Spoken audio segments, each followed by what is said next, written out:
లక్ష్మీదేవి మహాబలికి రాఖీ కట్టారు. ఎందుకు కట్టారో తెలుసా? మహాబలి ఎవరో తెలుసు. ముల్లోకాల్ని జయించడం కోసం ఆయన అశ్వమేధ యాగం చేస్తుంటే దేవతలందరూ భయపడితే అప్పుడు విష్ణుమూర్తి వామనావతారంలో ఈ లోకాన్ని రక్షించడం కోసం ఒక బ్రాహ్మణుడిగా వటుడిగా వెళ్తాడు మహాబలి దగ్గరికి.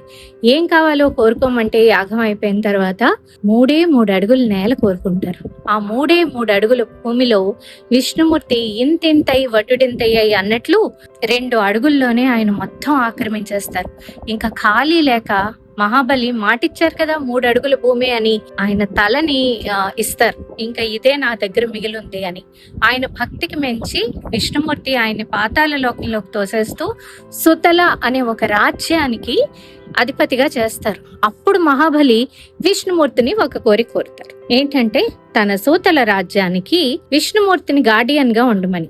సో విష్ణుమూర్తి వైకుంఠం వదిలిపెట్టి ఇక్కడ ఉండిపోతారు. లక్ష్మీదేవి వైకుంఠంలో ఉంటారు. ఏంటి విష్ణుమూర్తి రాలేదు అని చెప్పి ఒక బ్రాహ్మణ యువతి వేషంలో లక్ష్మీదేవి సూతల రాజ్యానికి వస్తారు.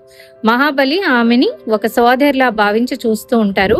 రాఖీ పూర్ణిమ ఎప్పుడు వస్తుందని ఎదురు చూసి రాఖీ పూర్ణిమ నాడు లక్ష్మీదేవి మహాబలికి రక్ష కడతారు. రక్షాబంధన్ కట్టినప్పుడు ఏం కావాలని కోరుకోమంటే లక్ష్మీదేవి దగ్గర అన్నీ ఉంటాయి. ఆవిడకి ఏం కావాలి?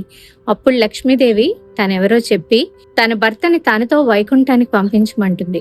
అందుకే రక్షాబంధన్ కడుతున్నప్పుడు ఒక మంత్రంలో మహాబలి పేరు కూడా ఉంటుంది.